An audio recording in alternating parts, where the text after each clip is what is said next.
Yes, you're in the new Providence, where niggas get to snapping like they got no common sense. When we approach with confidence, revoking confidence. His offense slip enough to throw the hardest to the fence. The raw is what he is, you can't stop it like jail runs. And ain't no topping him, he's opposite of well done. Rare without care, put clocks on the line. Comfortable with my flow, it's like I got Crocs on my rhymes. No rocket science, but the Yo, FO, we back in the building. What's going Uh, on, world? Y'all know what time it is. We 50% fuss, 50% fantasy football, but 100% facts. Facts. And I'm here with these gentlemen to break down the week that was. I got my boy Jay Reeves, the gambler. FO baby, fresh off the Super Bowl, whole bunch of bags got made. I know a bunch of bags got made, and there was some that were broken. OBJ's ACL is one of the big topics and screwed a lot of people. But we also got my boy Silly C with the numbers. Haha, it's your boy FO. It's Yeah. your Boy.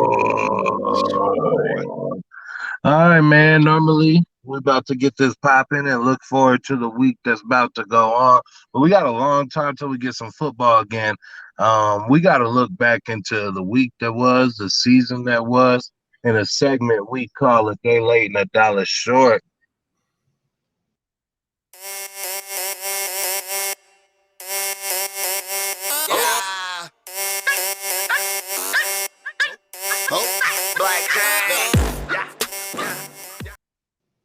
All right, gentlemen. Jay Reeves, you say you was busting bags all weekend. Let us know some of the bets that you missed out on. Go ahead, Jay Reeves, take it off. Oh man, I was building up the Super Bowl bag all week just to throw down bundles on this game, man. I'm trying to tell you right now. I can't even be mad at OBJ, man. He did mess me over on the 80 plus yards and the touchdown, but I got him at 50 plus yards and the Rams to win. Man, I had a real good Sunday. Made a whole bunch of money. Got to Monday. Shit started getting real grim for you, boy. I started to realize like maybe after next Super Bowl, after I do make a whole bunch of money, I will not be betting for at least a good week because the NBA came through, clapped me up. College basketball came through and clapped me up. The one that frustrated me the most actually happened to me right before I got on this podcast. Michigan State University versus Penn State. And Michigan State was sitting at -2.5, and they've been on a roll. They're a ranked team, but they end up losing to Penn State. Penn State raped and scraped my pockets tonight, y'all. Man, I am extremely upset, but I'll hit the ground rolling tomorrow. Yeah, man, that happens sometimes from time to time. I know yesterday, speaking of the NBA, was definitely the dog day in the NBA, and oh man, I got bit running around. Mr. Postman, that's your ass, Mr. Postman. They caught me up, man. The Trailblazers caught me slipping. The Mm. Lakers came up and bit. Oh man, the Trailblazers caught me slipping against the Bucks. Lakers came up and bit the Warriors. And then there was another one that was Yeah. super frustrating too, but I kind of had seen it coming.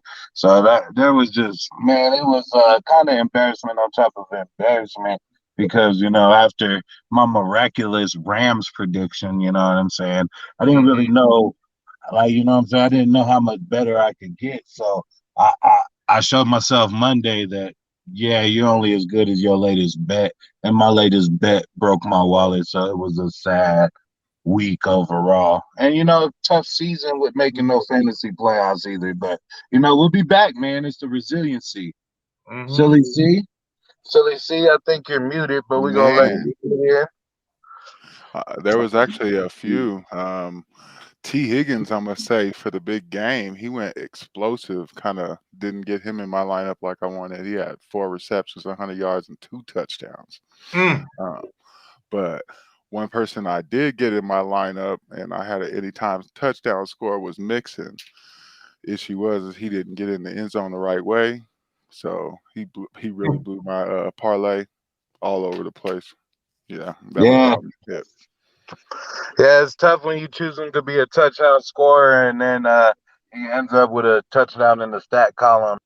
However, it's one of those unnecessary passing touchdowns, man. But it looked good for you in the playoff challenge because we were all three playing, so there was one person that ended up without a quarterback, and that was Silly C, and yet still found a way to get a handcuff touchdown, having Higgins and Mixon in the game. So I definitely got to applaud you for that, man. But that's where the applause stops. I smashed y'all. Let's get that out the way. Y'all know what time it is. Even though it was a tough regular season, I just added on to a tough postseason for Silly C. That was. Any comments, moral of the story for the entire season, man? We ain't got football for a while, and we're gonna be dropping that new bucket list schedule. Jay Reeves, what's your moral for the 21 season? Man, my moral is going to be with my next fantasy team. I know nobody cares about my fantasy team, man, but I'm just going for just all studs, man. I'm done with the running backs. It's like, get them the hell up out of here. I used to be real big on the running backs. Not anymore, man. I'm going like wide receiver, quarterback. If there's a nice tight end sitting at the top, I'm taking him too, man.